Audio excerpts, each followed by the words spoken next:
બોલો શ્રી ધર્મલાલ ઘનશ્યામ મહારાજને.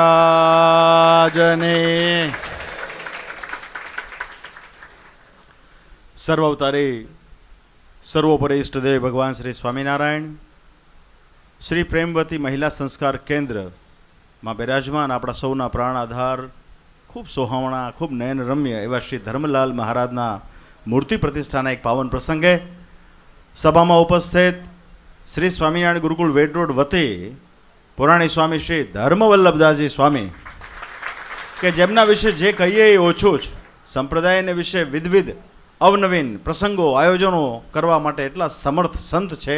ત્યારે ઉપસ્થિત સ્વામીજી, ખાસ કરીને ગુરુકુળ પરિવારના સંતોમાં ઉપસ્થિત શ્રી ભક્તિ સ્વામી, શ્વેત સ્વામી, વિવેક સ્વામી, હમણાં જે સંતોને યાદ કર્યા તે પ્રમાણે તમામ ઉપસ્થિત ગુરુકુળ પરિવારના સૌ સંતો અને જેમણે બહુ શ્રદ્ધાથી આ મંદિર નિર્માણની અંદર પોતાની સેવાઓ આપી છે એવા શ્રી મધુભાઈ હપાણી, એમનો પરિવાર, એમના ભાઈ સવજીભાઈ વગેરે.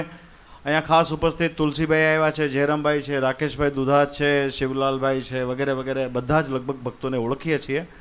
ત્યારે ઉપસ્થિત તમામ ભાવિક ભક્તજનો અને ખાસ કરીને પ્રેમવતી મહિલા સંસ્કાર કેન્દ્ર જે લોકો માટે બન્યું છે એવા ઉપસ્થિત તમામ સાંખ્યોગી બહેનો, ભક્ત બહેનોને અમારા ભાવથી જય સ્વામિનારાયણ.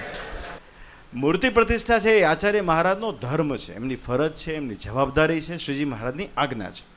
એટલે કે આચાર્ય મહારાજ તરીકે કોઈ પણ જગ્યાએ સંપ્રદાય માન્ય સબ્જેક્ટ હોય, એમાં શરત હોય છે કે સંપ્રદાય માન્ય મૂર્તિ પ્રતિષ્ઠાનો પ્રસંગ હોય અને અમને કહેવામાં આવે ત્યારે અમે અત્યંત હર્ષો, ઉલ્લાસ, ઉમંગ, શ્રદ્ધાથી પ્રતિષ્ઠાના પ્રસંગમાં જોઈએ.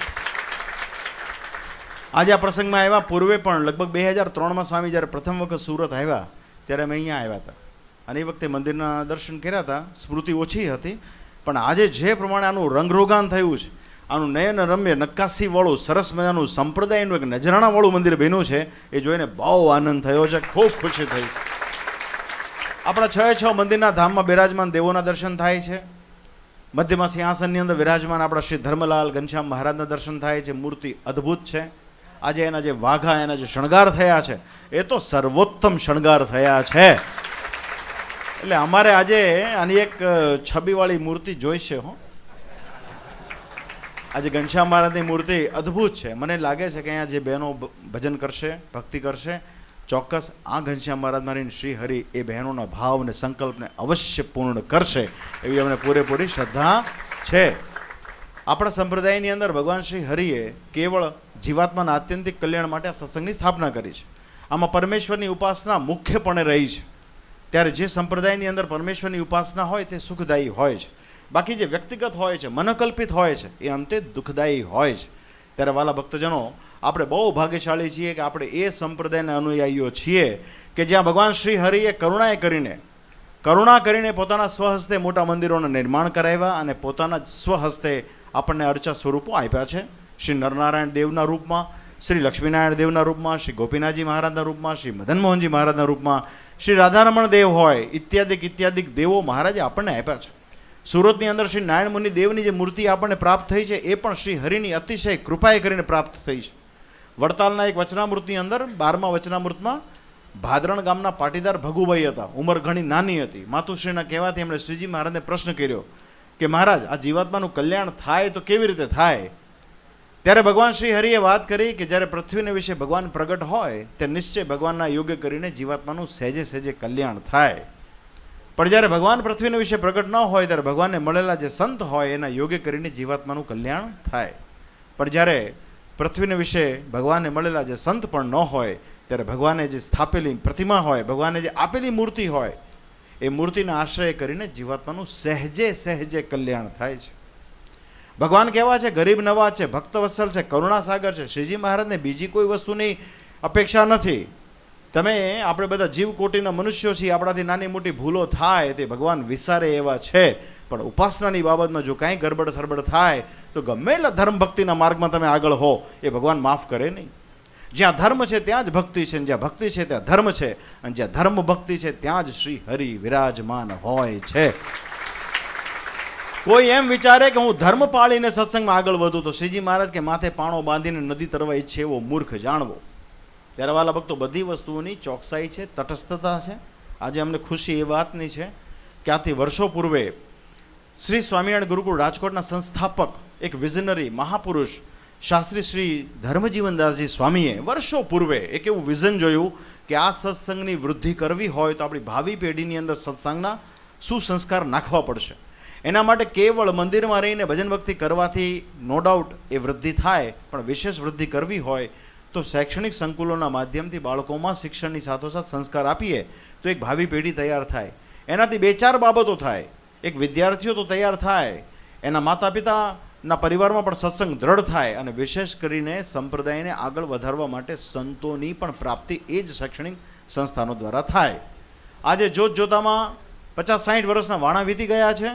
અમને બહુ એ વાતનો આનંદ છે કે આજે સ્વામિનારાયણ ગુરુકુળ રાજકોટ સંસ્થાની અંદર આશરે કરતાં 200 કરતાં પણ વધારે સંતો અત્યારે 350. એમાંથી અમારા સ્વામી કેટલા 200? હે 250. ઓહો હો. અને કેવા પાછા બધી રીતે કળામાં સર્વોત્તમ, ભગવાનની ભક્તિ વાઘા કરવા હોય, કીર્તનો રચવા હોય, શાસ્ત્ર રચવા હોય. અમારા વિશ્વપ્રકાશ સ્વામીએ ગઈકાલે વેલંજા ખાતે એક સરસ મજાનું જે ઉદ્ઘાટન મહોત્સવની થીમ તૈયાર કરી હતી. એવા બુદ્ધિશાળી સંસારના ઉત્તમ કલાકારો પાસેથી કામ કઢાવી લે, એ પણ વિના મૂલ્યે. એ સ્વામિનારાયણ સંપ્રદાયના સંતની તાકાત. અહીંયા વિવેક સ્વામી બેઠા છે, શ્વેત સ્વામી બેઠા છે. ગૌશાળાનું કામ હોય, શ્વેત ક્રાંતિનું હોય કામ, પ્રાકૃતિક ખેતીનું કામ. હમણાં સ્વામી રાજ્યપાલશ્રી પધાર્યા હતા, રાકેશભાઈ દુધાત અહીંયા બેઠા છે. રાજ્યપાલશ્રીને સરકારશ્રીઓએ આજ્ઞા કરી હશે કે આપણે પ્રાકૃતિક ખેતીને બળ આપવું છે. તો એના માટે રાજ્યપાલશ્રીની દ્રષ્ટિ પડી સ્વામિનારાયણ સંપ્રદાય ઉપર, અને એમાંય વળી દ્રષ્ટિ પડી સ્વામિનારાયણ મંદિર પોઈચા નીલકંઠ ધામના કેવલ્ય સ્વામી ઉપર. હવે ગુરુકુળ પરિવારના સંત છે, લગભગ અમે જ દીક્ષા આપી છે ને સ્વામી. હવે એ સંત દ્વારા એ સંતને પ્રાકૃતિક ખેતીમાં ખૂબ રસ, અને ખૂબ રસ એટલું જ નહીં, એમાંય સારધાર નીકળેલા છે. તો રાજ્યપાલશ્રીની જેની અપેક્ષા હતી, આજે વિચાર કરો, એમની ગેરહાજરીમાં પણ રાજ્યપાલશ્રી એમના ગુણગાન વડતાલ ધામમાં ગાયા. આવા સંતો તૈયાર થયા છે. ત્યારે અમને બહુ ખુશી છે એ વાતની કે સ્વામિનારાયણ સંપ્રદાયના સંતો આજે તમામ પ્રકારે, સર્વ પ્રકારે સત્સંગમાં ખૂબ અગ્રસર છે, આગળ છે. બધાની શક્તિ સેવા અદ્ભુત છે. એના માટે જેટલા વખાણ કરીએ એટલા ઓછા છે. પણ બોટમ લાઈન એ છે કે સ્વામિનારાયણ સાધુએ લેશ માત્ર પણ અભિમાન રાખવું નહીં. ભગવાનથી ડરી અને ખાસ કરીને સમાજના એક નાનામાં નાના વર્ગને ઉપયોગી થઈ શકીએ એવા ઉત્તમ ભાવથી સ્વામિનારાયણ સંપ્રદાયના સંતોએ કામ કરવું. અમે પણ કાયમ તે પ્રમાણેની વાત કરીએ છીએ. અમે પણ એ વાત કરતા નથી, એ પ્રમાણે અમે એક્ટ કરવાનો પ્રયત્ન પણ કરીએ છીએ. આ સત્સંગમાં દાસાનું દાસ પણ જે સેવા કરે છે, ભક્તિ કરે છે, ભગવાન એની ઉપર જ વિશેષ રાજી થાય છે. આમાં મધુભાઈ શું ત્યાગી કે શું ગ્રહસ્થ કે શું આચાર્ય મહારાજ, બધા એક જ લીટીમાં છે. જે શ્રીજી મહારાજને જેને પ્રસન્ન કરવા હોય એને ખાસ કરીને દાસાનું દાસ પણ કેળવવું પડશે.